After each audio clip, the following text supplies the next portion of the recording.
Have you ever felt like the world was against you? Like the challenges you faced were just too big to overcome? Today, we re-dive into the story of a woman who faced unimaginable obstacles and didn't just overcome them, she shattered them. This is the incredible story of how Helen Keller, a woman who could not see or hear, became the first deafblind person to graduate from college. Imagine being plunged into darkness and silence at just 19 months old.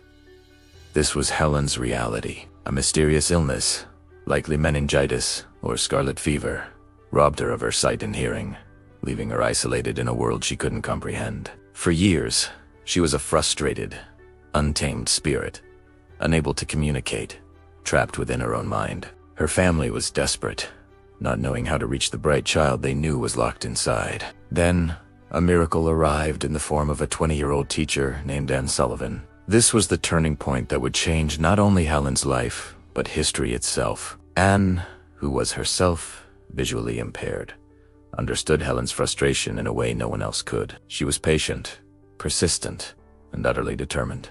The breakthrough moment, which many of you might know, happened at the water pump. Anne held Helen's hand under the cool, flowing water while repeatedly spelling WATR into her other hand. Suddenly, it all clicked for Helen. This cool liquid had a name.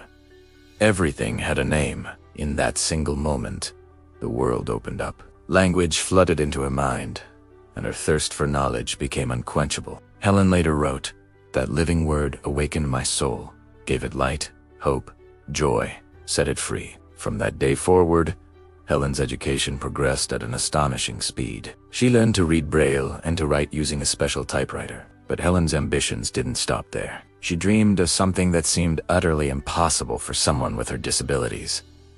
She wanted to go to college. In 1898, at the age of 18, Helen Keller began her journey to enter Radcliffe College, the prestigious sister school to Harvard University.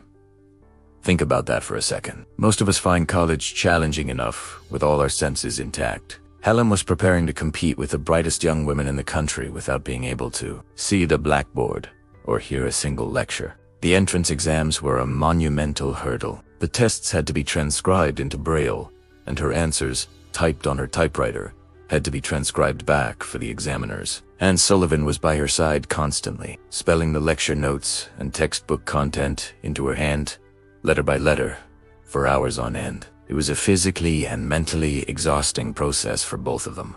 Imagine sitting through a complex philosophy or history lecture, trying to absorb every word through the palm of your hand.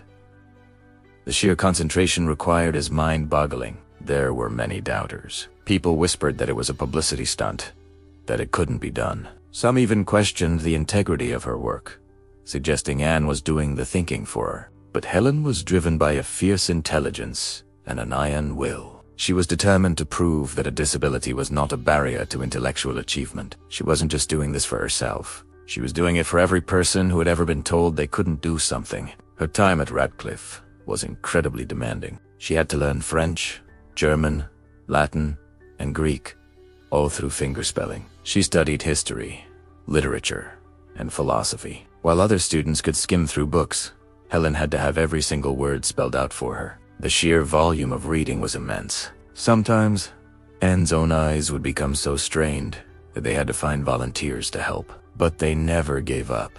Helen's mind was a sponge, soaking up everything she could. She engaged in debates, wrote essays, and excelled in her studies, all while navigating a world of complete silence and darkness. And then, on June 28, 1904, the impossible happened. At the age of 24, Helen Keller stood on the graduation stage at Radcliffe College. She graduated with honors, earning a Bachelor of Arts degree. The crowd erupted in applause, a sound she couldn't hear but could surely feel through the vibrations in the floorboards. It was a moment of pure triumph, a victory not just for Helen, but for humanity. She had proven that the limitations others place on us are often just illusions. The real barriers are the ones we place on ourselves. Her graduation wasn't the end of her story. It was just the beginning.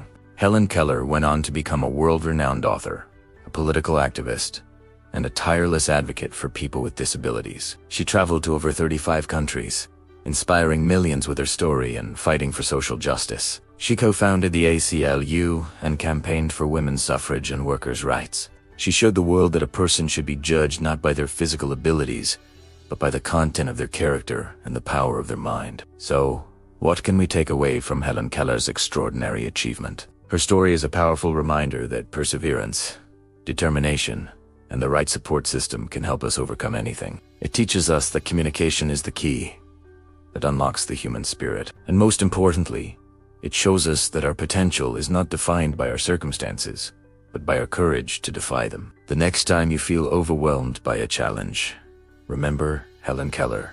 Remember the little girl trapped in silence and darkness who fought her way to one of the most prestigious colleges in the world and emerged victorious. Her life is a testament to the incredible resilience of the human spirit. See, onse, Saeed. The best and most beautiful things in the world cannot be seen or even touched. They must be felt with the heart. Her graduation was one of those moments, felt by the entire world. Thanks for joining me on this incredible journey into the past. If you're inspired by Helen Keller's story, make sure to hit that like button and subscribe for more stories of amazing people who changed the world. Let me know in the comments what part of Helen's story inspires you the most. See you in the next video.